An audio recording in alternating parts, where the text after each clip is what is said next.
these guys incredible or what? Thank you, guys.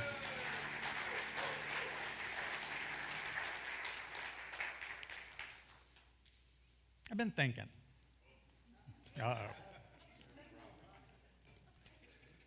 Did anyone else notice that January 1st seemed an awful lot like December 31st? Like, where was the change? Where was the big shift? I was like, well, doesn't 2020 feel a lot like 2019? Which felt a lot like 2018? Which felt a lot like 2017? Nothing changed. Where was the big change for the new year? Well, then I realized, well, nothing really changed because I didn't really change. I woke up the same person, thinking the same things, doing the same things, expecting the same results that I did the night before I went to bed. So what really was going to change? And that's what we've been talking about with this series, this Keys to the Kingdom series, is looking for a change, to make a change, to manifest a change. How's that going to work? So we've been looking at these 7 keys that aren't independent keys either. Some of them you have to do 2 at a time. Some of them you have to use 3 at a time. And sometimes you might have to use all of them. It's not you finish with one and then go to the next one. They're kind of interrelated. And the first one we talked about the first week was making a commitment. Because if you want to change something, you need to make a commitment. It's going to take some work because you have to change. And so we talked about making a commitment of 10% of our finances to where you're spiritually fed, and giving 90% or 90 minutes of your day to spiritual feeding of yourself, and giving 4 hours a week of volunteering of your talents. So giving away your time, your talents, and your treasure to make a change in your life. And a lot of you are like, whoa, that's a lot. But start where you are. Start where you are. Stretch just a little bit more. You know, if you're giving 1%, maybe this week we give them 2% and see how that rides and work your way up. If you never had a spiritual practice, Reverend Alice said, start with 15 minutes minimum a day. And it doesn't have to be meditation. It can be reading the Bible. It can be reading something that inspires you, a book, something that will feed you spiritually. And then find a way to volunteer and help others unconditionally. And the second week, we talked about holding a vision. Because if you want to change to what? What is your higher vision of yourself? Because that vision will draw you forward into something better. Hold that vision for yourself. Last week, Reverend Cynthia Alice talked about our awareness. Change your awareness. Be aware of what you're thinking, what you're saying, what you're doing, what you're giving to the world. Because that feeds into what we're talking about today, because as you give, that's what you receive. If you're not paying attention to what you're thinking and saying and feeling and putting out into the world, then you're not really paying attention to what's coming back. And if you don't like what's coming back, you need to change what you're putting out.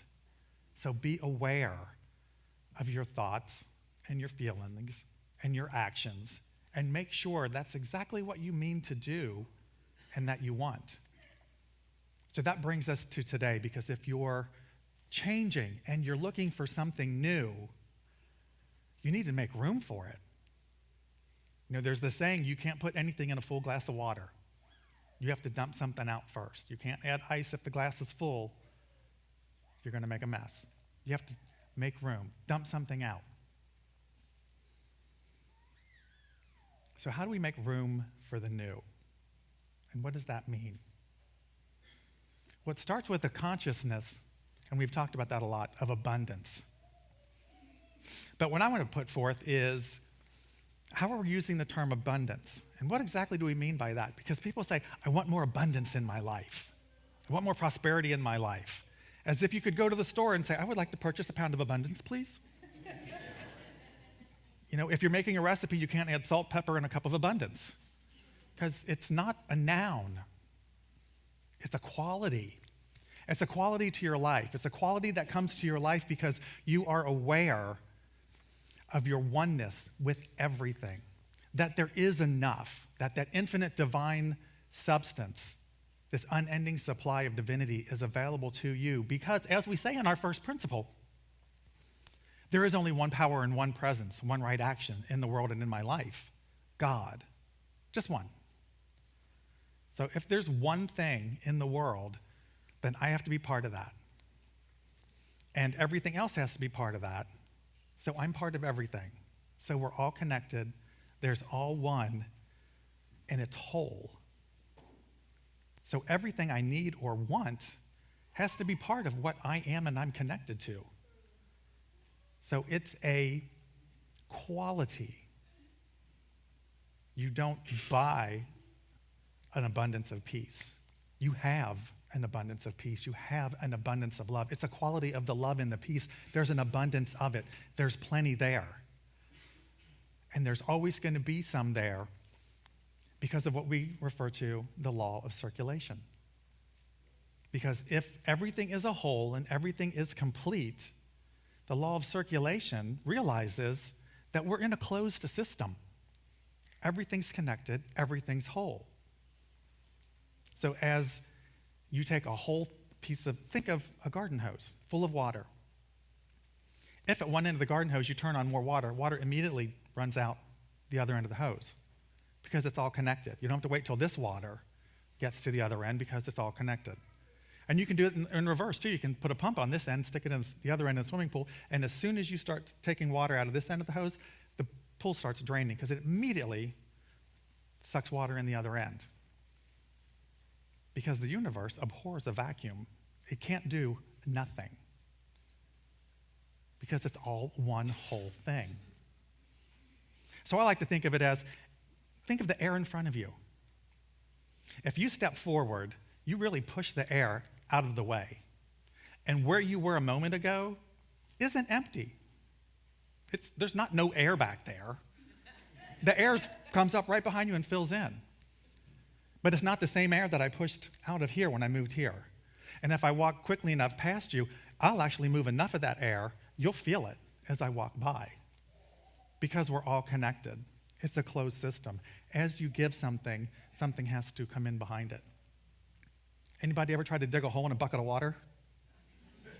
You can't do it. Can't do it. Because the universe will rush in to fill that vacuum. It abhors a void, is the saying.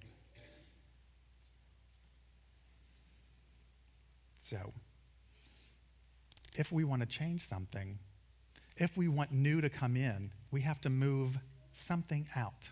We have to let go of something. We have to move out something that's holding us back or taking the place of what we want to move in, what we see in that vision. What those qualities of the new awareness that we want, those actions we're no longer going to take, are going to be replaced by some other actions. You'll hear it. The law of attraction the law of circulation is a law that we need to follow and be aware of. So let's think about a law. I mean, there's a lot of laws, like you can't speed. Well, you actually can speed, but that's not really a law. They just don't want you to speed. A law is something that does not change and is proven over time to be true and correct. Whether you know it or not, whether you like it or not, whether you agree with it or not, whether you understand it or not, it's a law.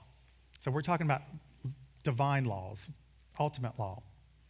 So, for example, I think of aerodynamics. From the time that man rose from the bushes and came out of the trees and stood on 2 feet and reached and looked to the skies, they saw birds flying. There were birds flying. And they had no idea how that was happening. And until about 100 years ago, none of us did. But there's a law of aerodynamics. And it's actually pretty simple, but we didn't know it. We didn't understand it. We didn't even know it existed. But birds were flying. But we knew it because we had seen it for millennia. Something was allowing birds to fly. And once we could understand that law of aerodynamics, that a change in wind speed causes a change in pressure, which would give you lift, and if the lift is greater than the gravity, you go up. We didn't understand that 150 years ago, but now we fly. But the law was always there, and it was always working whether we knew it or not. So we really don't understand, maybe, this law of circulation completely. There might be more learning to do. There might be more realizations to come. But if you ask anybody from their experience, they know it's there. Because throughout millennia, if you say, as you give, you will receive. As you sow, you will. As you give, it will be done unto you. So this is something that we know from our experience. We can't really say exactly how this law works, but we know it works. So we need to pay attention to it. We need to understand that we can use it for our own growth. That if we make room for something new, something has to come in if we create that vacuum, if we move into that movement, that flow. And I want to give you another definition of flow also. Because we often hear, I need to move into the flow. If I'm just into the flow, get into the flow. As if the flow, like Reverend Cynthia Alice said last week, was a river or something you just jumped into. You can use a metaphor of a river for it, but you can't buy a cup of flow either. You can't hand somebody the flow because the flow is not a noun, it's a verb. You have to flow. You have to flow. You don't be in the flow, you are the flow. You need to participate in the flow. You need to be part of the giving and receiving, the moving of energy, of thoughts, of actions, of material possessions, so that something new can come in. And if you hold that higher vision, something better for yourself comes in. Be the flow. And how do you do that? Well, we talk about, for example, moving physical objects, about getting rid of things that no longer serve us, like old habits, breaking relationships, releasing error thoughts, releasing self-doubt, but also releasing material goods. Because we talk about how material goods hold energy. So I thought, well, how does it hold energy? I mean, does the actual physical thing hold good or bad energy? You know, am I going to get zapped if I touch this, if it holds, bad feelings for me? Or, will I get pleasure from touching something else? So I brought a little example. This is a broken clock. Does it do anything for anybody? Anybody have any feelings or reactions or energy from it? It's a broken clock. But the energy that it holds for me personally, is my energy. I hold the energy for it. It is a reminder of the energy that I'm holding. And this clock comes from my childhood. It hasn't worked in 30 years.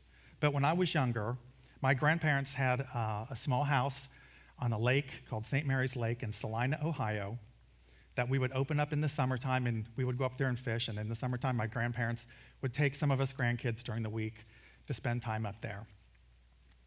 And this clock sat on the bureau, and every morning at 6 o'clock, it had an alarm that went off that sounded like brrr. I mean, it was just awful. It didn't even ring. It was just a thumping.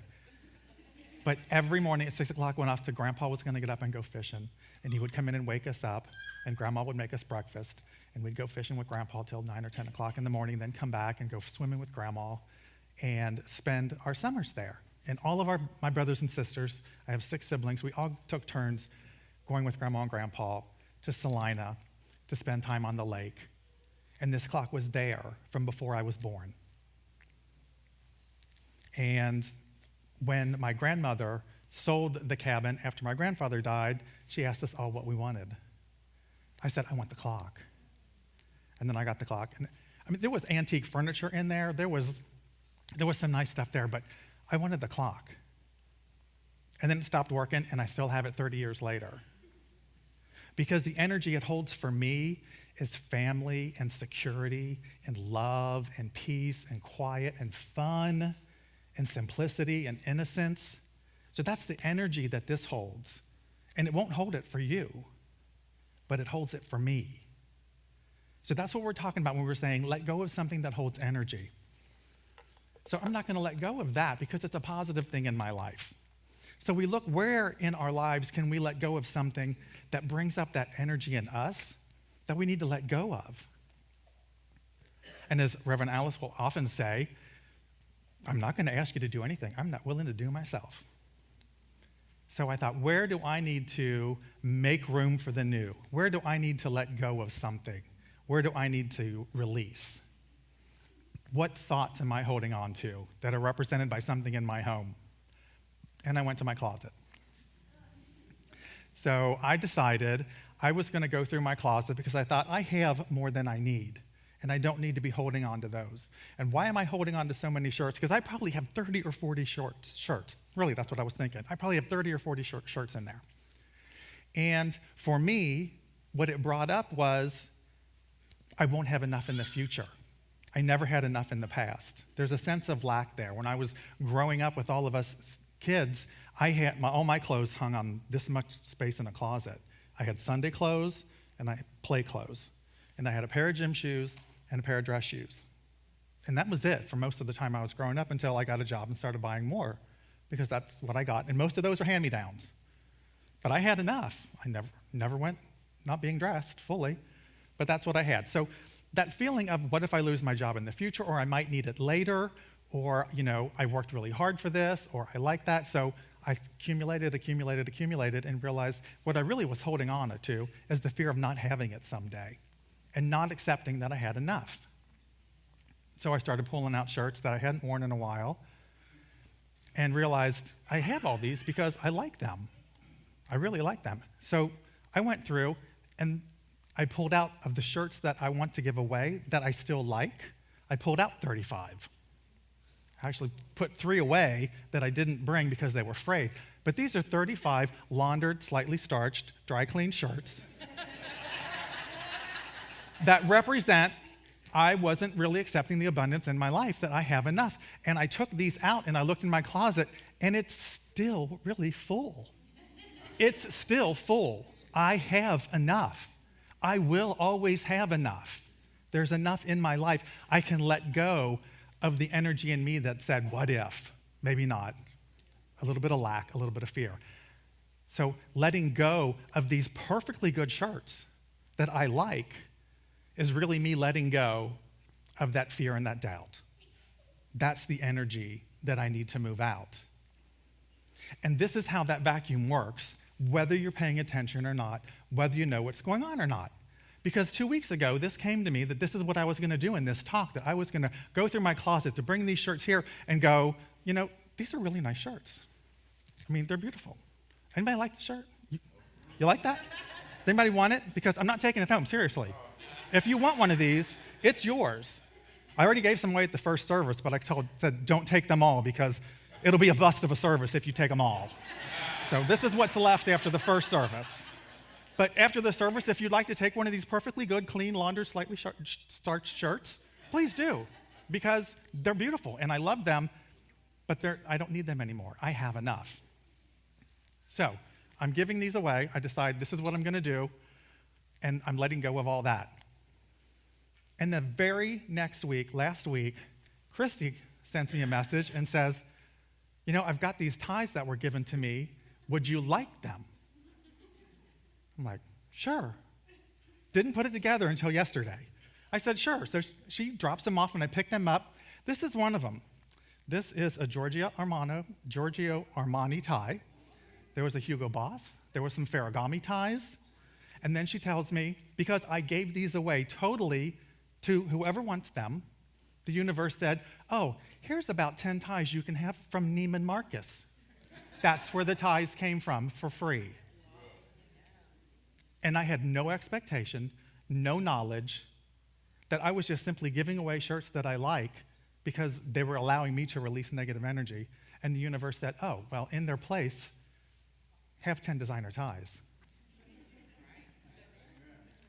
If you create a vacuum, the universe will fill it in. Whether you know it or not, whether you understand it or not, whether you believe it or not, that's what happens. So take a shirt. Seriously, take a shirt. Take one. Take them. Take a shirt.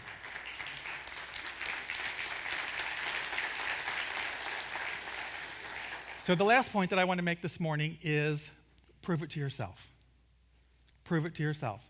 This proved it to me without me even paying attention until yesterday when I was thinking, what am I going to wear today? And I'm like, oh, I think one of those new ties. I'm thinking, oh, I got the new ties because I'm giving away the shirts. Okay. Prove it to yourself. Don't let an opportunity to give something away pass you by. One more short story that I'll share with you. Probably it was close to a year ago. Honestly, I love nice shirts. And I get compliments on them all the time. A lot of times I'm on the platform, I come off and be like, always look see what shirt you're wearing because you've got some great shirts. Well, I had one striped shirt, and Jonathan Brown one day, when I come off the platform, he goes, something to the effect of, I love that shirt. If you ever grow out of it or don't want it anymore, I would love to have it. I said, all right, thank you. It's one of my favorite shirts. So I wore it a few months later, and Jonathan was here again. He goes, there's my favorite shirt again. And something clicked in my head, and I thought, could you come with me? And he followed me over to the accounting office, and I knew I had a T-shirt on at the time, so I literally gave him the shirt off my back. And he's like, what are you doing? I said, I'm giving you my shirt. He goes, you can't do that. And I said, yes, I can. Yeah, I can. It's clean. I've had a T-shirt on. I've only worn it for 2 hours this morning. I want you to have it because you like it. And so now I feel like there's two shirts. I have a shirt that I gave to him, and he has a shirt that he has that was mine. And so we both really still have that shirt, but there's only one shirt. But in my mind, there's almost two shirts, and he still has that shirt. So if you have that opportunity, take the opportunity to prove it to yourself. Give something away, one thing, at least one thing this week. See if you can't find something that you give away this week, wholly and unexpectedly, without any regard to how it's going to come back to you. Without any regard, with no expectation whatsoever. Simply give it away, and if you want to make it even more powerful, give away something you like and care about. It totally changes the energy of the gift. It's one thing to give away, a broken iron to Goodwill, or the old one because you bought a new one. That's different than, this is my favorite iron. Someone else could probably use this. Give away something, and if it really means something to you, so much the better. Without expectation, and see what the universe does with it. Pay attention, be aware, and see what shows up in the most unexpected way. It doesn't have to be clothing for clothing. It doesn't have to be money for money. It doesn't have to be kindness for kindness. Something else will come in and fill the vacuum that you created by making room for something new. All right? All right.